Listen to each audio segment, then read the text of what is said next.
Welcome to the Astrum Discovery Network, where we embark on a journey to uncover the deepest secrets of our physical reality. Have you ever wondered why the universe is the way it is, and why we are here to observe it? There is a specific number that haunted the brilliant physicist Richard Feynman, a number that seems to define the universe's structure. He called it a magic number that comes to us with no understanding by man, a mystery of the highest order. This number, the fine structure constant, dictates how light interacts with matter and how atoms hold themselves together in the void. We can measure these constants with incredible precision, yet we have absolutely no idea where they actually come from originally. Imagine the universe as a giant machine with dials and knobs, each set to a precise value to allow existence. For centuries, science taught us that there is nothing special about our planet or our position in the vast universe. This idea is known as the Copernican Principle, stating that humans are not privileged observers of the cosmic drama unfolding. We are told we live on an average rock, orbiting an average star, in a forgotten corner of an average galaxy. According to this view, we are merely chemical scum on a moderate-sized planet with no special role in the grand design. However, as we look deeper into the fabric of reality, a new and startling perspective began to emerge among physicists. Scientists like Brandon Carter and Robert Dick began to argue that our position in the universe is actually quite privileged. They proposed the Anthropic Principle, suggesting that we observe the universe the way it is, because we must exist here. We could not have evolved in the early universe because the necessary heavy elements like carbon and oxygen did not exist. These vital ingredients for life are only created inside the burning hearts of massive stars and released upon their death. It takes billions of years of stellar evolution to cook these elements and scatter them across the galaxy for us.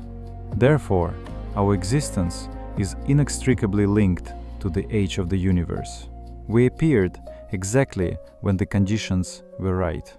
Robert Dick pointed out that the physical constants themselves seem conspired to allow for the specific timeline of cosmic history. The balance between the forces of nature is so precise that even the slightest deviation would spell total disaster for us. Let us conduct a thought experiment by creating synthetic universes where we change these fundamental constants just a tiny bit. Imagine a universe where gravity is slightly stronger than it is now. Stars would burn through their fuel incredibly fast. In this high-gravity universe, stars would die in millions of years, not billions, leaving no time for life to evolve. Complex life requires stable energy for eons. A universe with strong gravity is a universe of short-lived, sterile fireworks. Conversely, if gravity were weaker, matter might never clump together to form stars or galaxies, leaving only cold, dark gas. Consider the mass of the neutron and the proton. Their difference is determined by the mass of the tiny quarks. If the neutron were just slightly heavier, it would decay into a proton too quickly, destroying the stability of atoms. Without stable neutrons, we would have no chemistry, no complex molecules, and certainly no biology to create living beings. The strong nuclear force binds the nucleus together. If we tweak its strength by just a few %, disaster follows. A weaker strong force means hydrogen would not fuse into helium.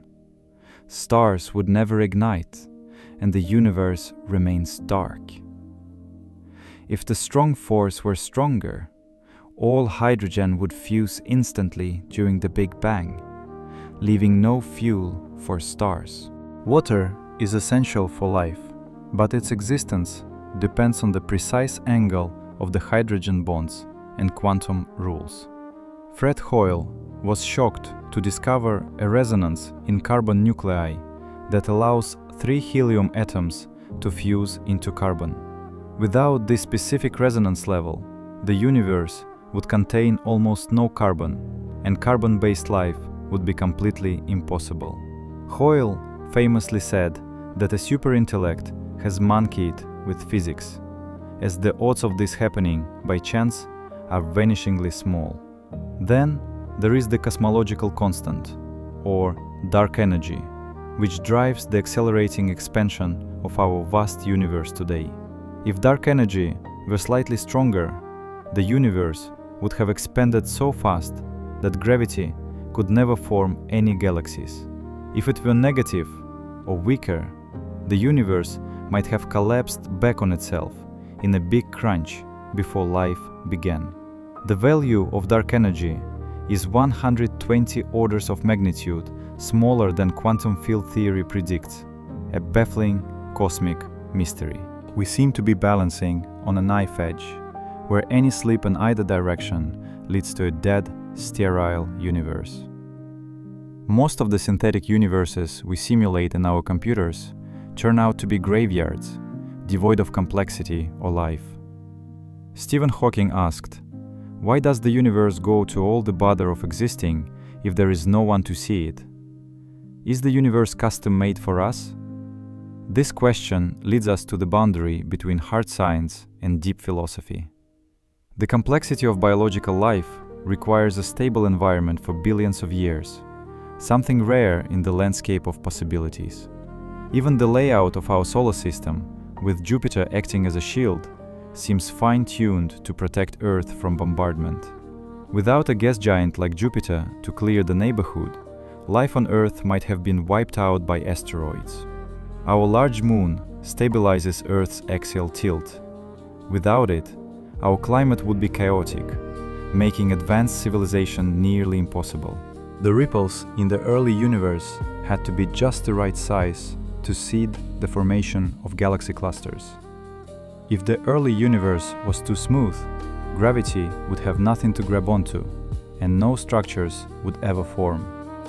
If it were too lumpy, the universe would consist entirely of giant black holes, trapping all matter and light forever. So, how do we explain this incredible string of lucky breaks that allowed us to be here today? Is it just a coincidence? Are we simply the winners of a cosmic lottery with odds that defy all comprehension? This leads us to the multiverse theory. Perhaps our universe is just one of many, a single bubble in a foam. In the multiverse view, there are infinite universes, each with different laws of physics and different values for constants. Most of these universes are dead and sterile, but in a few rare ones, by pure chance, the numbers align. We observe this universe because it is the only kind of universe that can produce observers to look at it. String theory suggests there could be 10 to the power of 500 different possible vacuum states, or different universes. In such a vast library of possibilities, it is inevitable that at least one book tells the story of life. But there is another, more unsettling possibility proposed by philosopher Nick Bostrom: the simulation theory.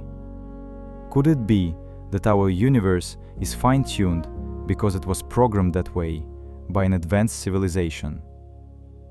If we are living in a simulation, the constants of nature are merely parameters set by the creators of the code. Just as we simulate galaxies to understand gravity, a post-human civilization might simulate their ancestors to understand history. Some physicists look for pixelation in the fabric of space-time, a sign that we are living in a digital grid.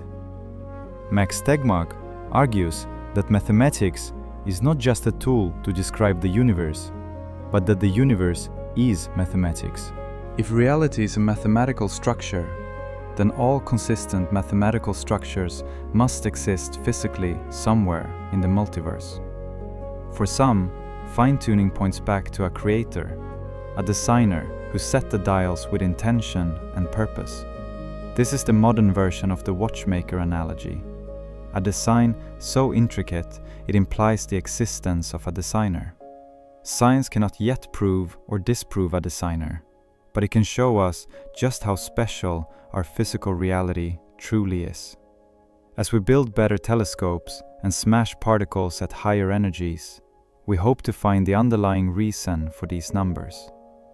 Perhaps there is a deeper theory, a theory of everything, that will explain why the constants must have these values. Einstein famously asked if God had any choice in creating the universe, or if the laws of physics are unique. Maybe the constants are not random, but determined by a fundamental geometry we have not yet discovered or understood. Until then, we are left with the awe-inspiring fact that we exist against all odds in a hostile cosmos. Every breath you take, every thought you have, is made possible by a delicate balance of forces set at the beginning. The universe may be vast and mostly dead, but here, in this pocket of space-time, it has woken up. We are the universe's way of knowing itself. We are stardust that has organized itself to think and wonder. The fact that we are here to discuss this is the most profound observation we can make about the universe. Whether by accident, by design, or by multiverse lottery, our existence is a precious and rare event in time. We send our messages into the dark, hoping to find others, but knowing we might be the only ones home. So the next time you look up at the stars, remember the incredible fine-tuning required to put you right there. The mystery of the constants is a doorway to the infinite, inviting us to keep exploring, keep questioning, and keep dreaming. Science is a story that never truly ends. Each answer we find simply unlocks a dozen new and harder questions. You are watching the Astrum Discovery Network. Let us dive deeper into the specific parameters that shape our reality. Let's look closer at the elements. Without the specific mass of the electron, chemical bonds would not form as they do. Chemistry is the bridge between physics and biology. It relies entirely on the quantum rules governing the electron shells. Carbon is unique. It can bond with 4 other atoms, creating the complex chains and rings necessary for DNA and proteins. Silicon is often proposed as an alternative, but silicon bonds are too strong and rigid to support complex metabolism. Silicon life would likely be slow and simple, unable to achieve the complexity required for intelligence and consciousness. Oxygen is a volatile and reactive element, providing the high-energy reactions needed to fuel active, warm-blooded creatures like us.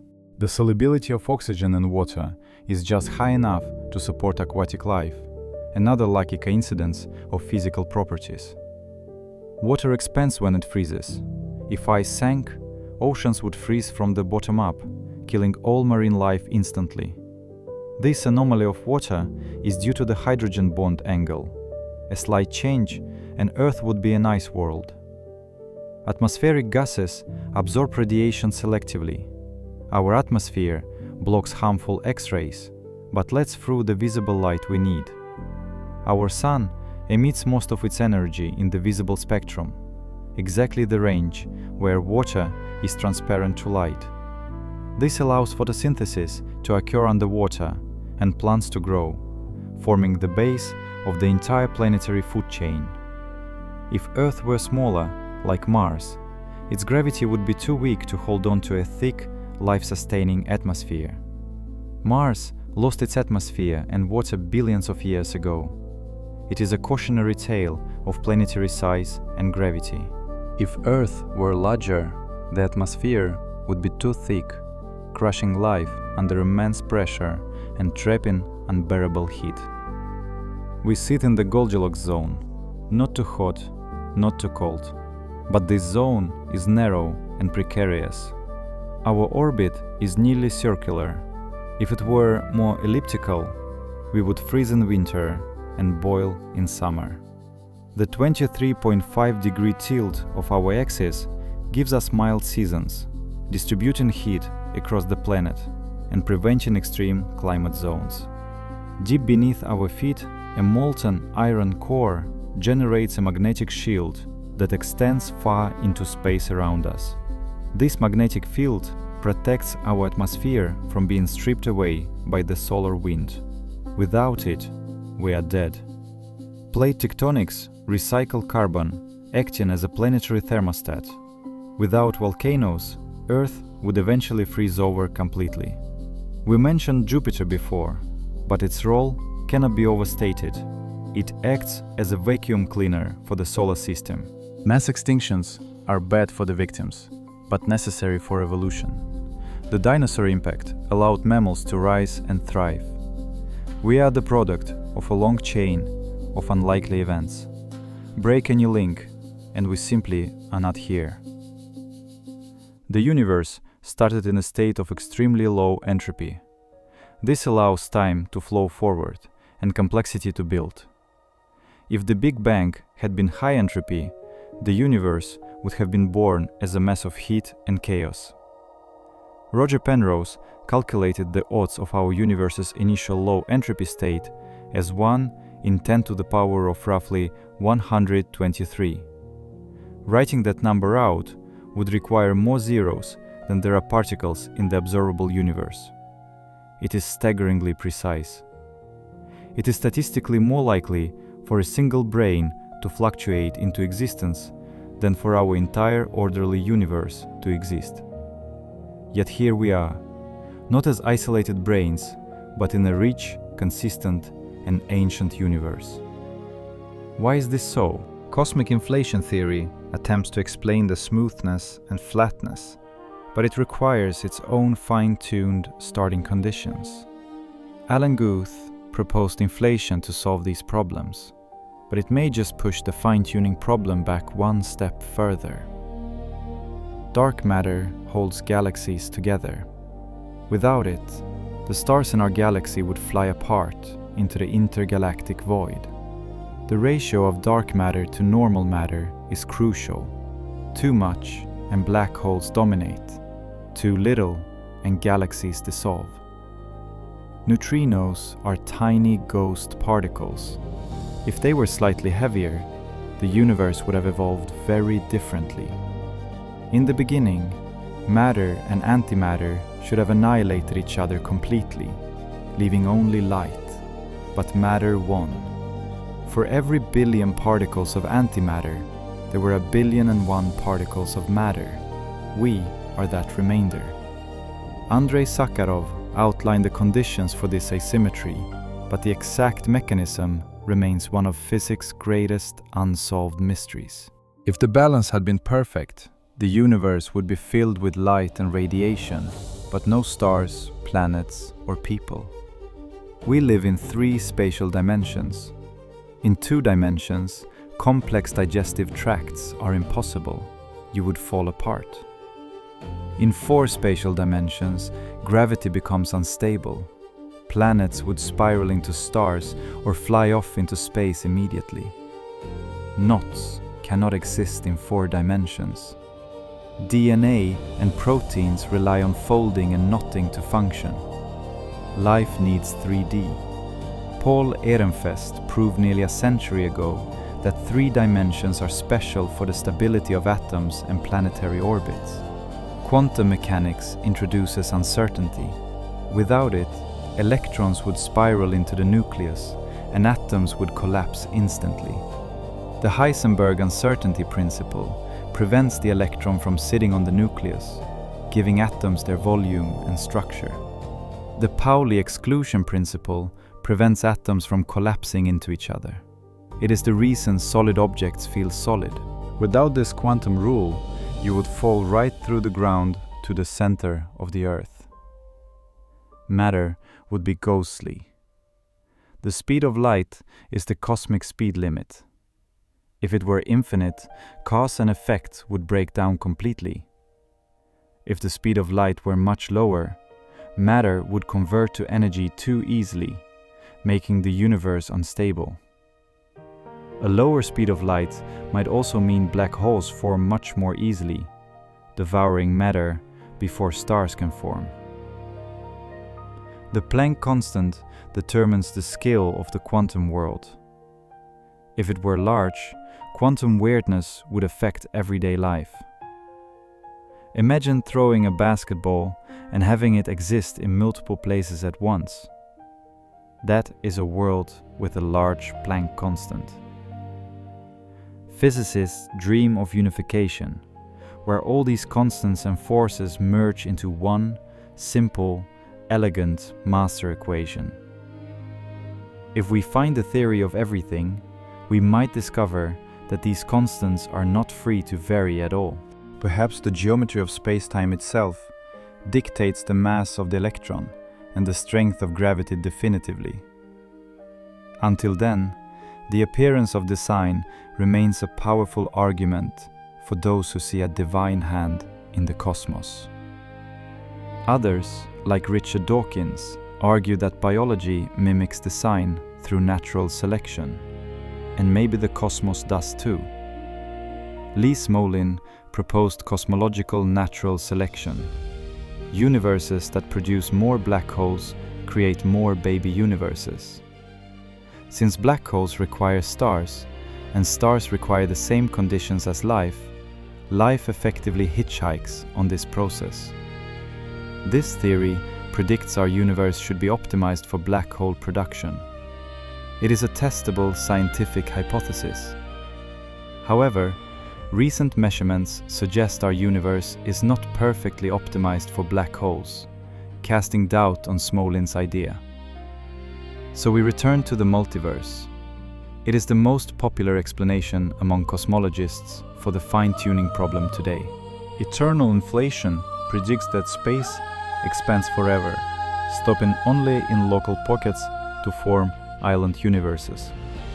In each pocket, the symmetry breaking of the early universe happens differently, resulting in different constants of nature. We are simply the inhabitants of one of the rare pockets where the numbers came up right for life.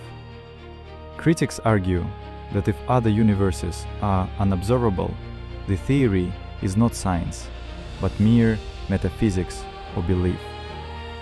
Paul Davies warns that invoking an infinity of unseen universes to explain one is a violation of Occam's razor. Occam's razor suggests we should prefer the simplest explanation. Is the multiverse simple or infinitely complex? Perhaps there is only one universe, and we are missing a key piece of the puzzle that explains everything. This brings us back to the simulation hypothesis. It solves the fine-tuning by making it a choice of the programmer. A programmer tweaks variables to optimize the simulation. Maybe our constants are simply the settings for a stable build. If we are in a simulation, we might eventually find glitches or round-off errors in the laws of physics. Some suggest the GCK limit on cosmic ray energy acts like the grid size or resolution limit of our simulation. Tech visionaries like Elon Musk believe it is highly probable we are living in a computer-generated reality right now. But does this make our lives any less meaningful? Love, pain, and discovery feel just as real to us. Regardless of the origin, the mathematical beauty of the universe is undeniable and deeply moving to observe. Galileo said, "Mathematics is the language in which God has written the universe." That language is elegant and precise. The fine-tuning argument should unify us. We are all crew members on a spaceship that is perfectly designed for us. Knowing how rare and special Earth is, we have a moral duty to preserve it for future generations. We cannot change the cosmic constants, but we can certainly mess up the delicate atmospheric balance of our own planet. Our long-term survival may depend on spreading life to other stars, continuing the chain of existence begun billions of years ago. We may one day become the fine-tuners, engineering other planets to match the specific needs of our biology. Perhaps AI will help us solve the mystery of the constants, seeing patterns in the data that human brains miss. The next Einstein or Feynman might be a child watching this video today, dreaming of the secrets of the stars. The question, why, drives us forward. Why this universe? Why these rules? Why us? The search continues. From the strength of gravity to the mass of the quark, every dial is set to the position of life. Science teaches us humility. We are small, but our ability to understand the cosmos makes us significant. Is the universe a cold, unfeeling machine, or a home prepared for us? The answer depends on where you look. We invite you to keep exploring with us. The universe is full of mysteries waiting to be solved by curious minds. Our team at Astrum Discovery Network is dedicated to bringing you the most fascinating stories from the frontier of science. If you enjoyed this deep dive into fine-tuning, please support us by subscribing and hitting the notification bell. Check out our other videos on the nature of time and the mysteries of black holes. There is much more to learn. A special thank you to our supporters who make this content possible. You are the fuel for our journey. As we drift back into the cosmic ocean, remember that you are a miracle of probability, a conscious part of the universe. Thank you for watching. Keep looking up and never stop wondering. This is the Astrum Discovery Network. Join us next time as we venture further into the unknown. Until then, stay curious and safe out there. We must also mention the Higgs field. Without it, particles like electrons would have no mass and fly at light speed. The discovery of the Higgs boson confirmed how matter requires mass, another critical piece of the fine-tuning puzzle. In a massless universe, atoms could not form. Life as we know it would be utterly impossible without the Higgs. Protons must be stable for billions of years. If they decayed quickly, all matter in the universe would simply dissolve. We have watched vast tanks of water for years and never seen a proton die. This stability is another lucky break. The universe is cold, but not absolute zero. This residual heat is the echo of the Big Bang's fiery birth. The rate of expansion, the Hubble constant, determines the age and size of the universe. It must be precise. If the universe expanded too fast, gravity could not pull matter together. If too slow, it collapses too soon. Does fine-tuning imply we are alone? Or is the universe teeming with life in other Goldilocks zones we cannot see? The Drake equation attempts to estimate the number of civilizations. Fine-tuning affects almost every variable in that famous formula. The Fermi paradox asks, if the universe is fine-tuned for life, why haven't we heard from anyone else yet? Maybe the fine-tuning is the great filter. Perhaps the conditions for complex life are so rare, we are the first. Not just the solar system, but the galaxy has a habitable zone. Too close to the center, radiation kills you. If we were near the galactic core, frequent supernovae would sterilize our planet regularly. We are in the safe suburbs. We live in the quiet suburbs of the Milky Way, far enough from danger, but close enough to have heavy elements. Our Sun is remarkably stable. Many stars flare violently, which would strip the atmosphere of any orbiting planets. Red dwarfs are common but volatile. Planets there are often tidally locked, creating extreme conditions unlikely to support civilization. Our G-type star has the perfect lifespan, long enough for evolution, but energetic enough to warm a planet at a safe distance. If stars were packed closer together, their gravity would disrupt planetary orbits, ejecting Earth into the frozen dark. The vast distances between stars act as a buffer, protecting our solar system from gravitational disruption by passing neighbors. Our atmosphere is 21% oxygen. If it were 25%, huge fires would consume the planet. If 15%, we suffocated. Nitrogen is inert and acts as a buffer. It prevents the oxygen from becoming too reactive and dangerous for us. The carbon cycle is a slow, self-regulating thermostat that has kept Earth habitable despite the sun getting brighter. When the sun was young and dim, Earth had more greenhouse gases. As the sun brightened, life removed them. James Lovelock called this Gaia, the idea that life itself helps fine-tune the planet to keep it habitable. Life is not just a passenger, it is a mechanic, actively tuning the planetary environment to ensure its own survival. But this balance is fragile. The Permian extinction showed us how close life can come to total annihilation. Yet life bounced back. The fundamental parameters of the universe allow for resilience and recovery after catastrophe. If the proton were 0.2% heavier, it would decay into a neutron, and atoms would collapse. The margin is razor thin. Electromagnetism is 10 to the 39th power stronger than gravity. If gravity were stronger, life would be crushed.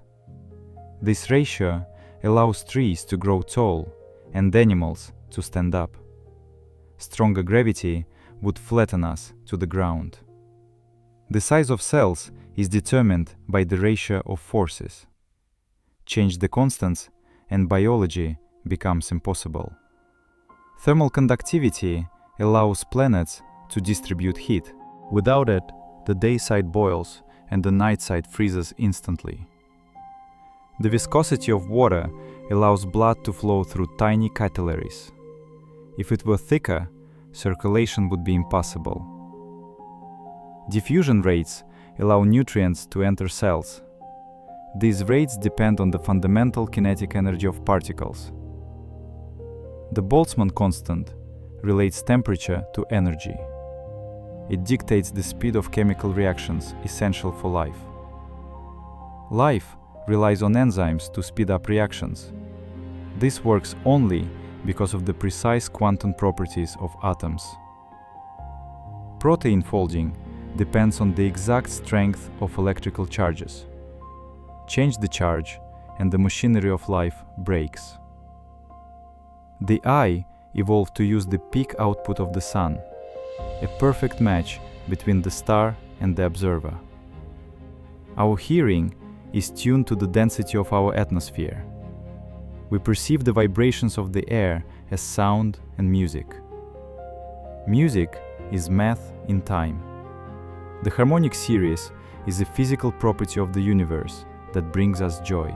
Our capacity for emotion, art, and love is the ultimate emergent property of these dry, physical constants. Even love has a chemical basis, rooted in the interactions of atoms forged in the hearts of dying stars. We are not separate from the universe. We are part of it. The fine-tuning is not just out there, it is in us. As Carl Sagan said, we are a way for the cosmos to know itself. We are made of star stuff, the iron in your blood, the calcium in your bones, the carbon in your genes, all forged in stars. This cosmic recycling process requires the constants to be exactly right to allow multiple generations of stars. Our Sun is a third-generation star. The first generation had no planets. We needed the universe to age and mature. Deep time is required for evolution. The universe must be old enough to allow complexity to emerge slowly. The universe is incredibly patient. It waited 13.8 billion years for you to open your eyes and see it. With intelligence comes responsibility. We are the custodians of the only known consciousness in the universe. We possess the power to destroy ourselves. To waste this fine-tuned opportunity would be a cosmic tragedy. But we also have the power to build a future worthy of the lucky stars that aligned to create us.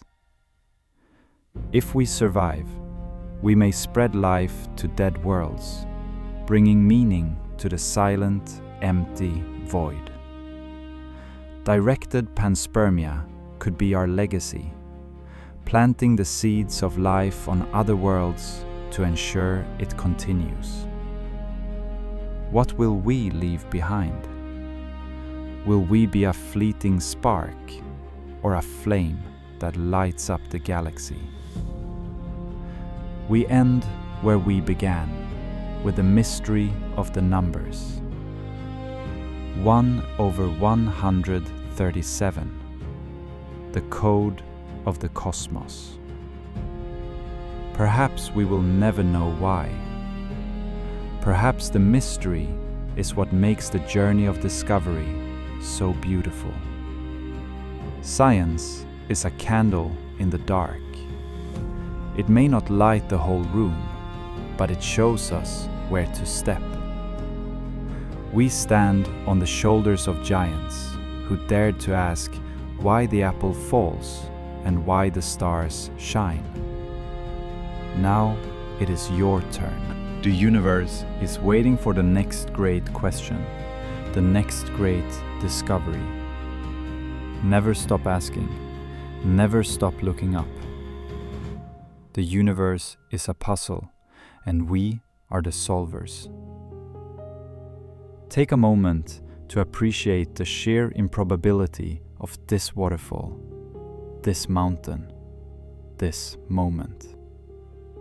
And appreciate the improbability of us, the builders of cities, the dreamers of dreams, the observers.